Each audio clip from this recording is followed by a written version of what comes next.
যুক্তরাষ্ট্রে সফররত ভারতীয় প্রধানমন্ত্রী নরেন্দ্র মোদীর সাথে বৈঠক করেছেন মার্কিন প্রেসিডেন্ট ডোনাল্ড ট্রাম্প। স্থানীয় সময় বৃহস্পতিবার মোদীকে হোয়াইট হাউসে উষ্ণ অভ্যর্থনা জানান ট্রাম্প। এ সময় ভারতের সাথে কয়েক হাজার কোটি ডলারের সামরিক চুক্তিতে সম্মত হয় যুক্তরাষ্ট্র। এর পাশাপাশি জ্বালানি রফতানি, কূটনীতি সহ নানা ইস্যুতেও আলোচনা হয় দুই নেতার মধ্যে। নুডলস খান নাই তো নুডলসই খান নাই।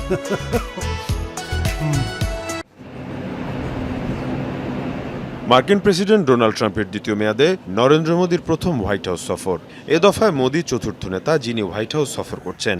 এ সময় ভারতীয় প্রধানমন্ত্রীকে উষ্ণ অভ্যর্থনা জানান ডোনাল্ড ট্রাম্প। এরপর বৈঠকে বসেন দুই নেতা।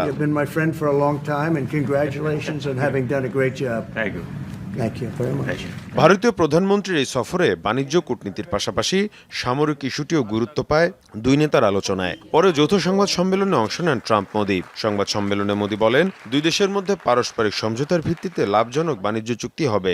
এ সময় ইউক্রেন রাশিয়া যুদ্ধ নিয়েও আলোচনা হয়। মার্কিন প্রেসিডেন্টের মতো আমিও নিজের দেশকেই গুরুত্ব দিয়েছি সবার আগে। মেক ইন্ডিয়া গ্রেট এগেইন, এটাই আমাদের নীতি। নানা ইস্যুতেই আমরা যুক্তরাষ্ট্রের সাথে হয়ে কাজ করেছি, সন্ত্রাসবাদ এর মধ্যে অন্যতম।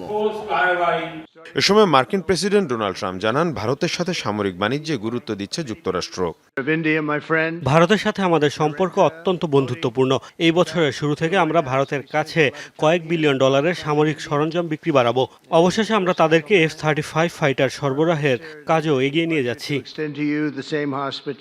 এছাড়াও ভারতের প্রযুক্তি খাতে মার্কিন সহায়তার পাশাপাশি ভারতীয়দের যুক্তরাষ্ট্রে অভিবাসনের বিষয়েও ট্রাম্পের সাথে কথা বলেন নরেন্দ্র মোদী।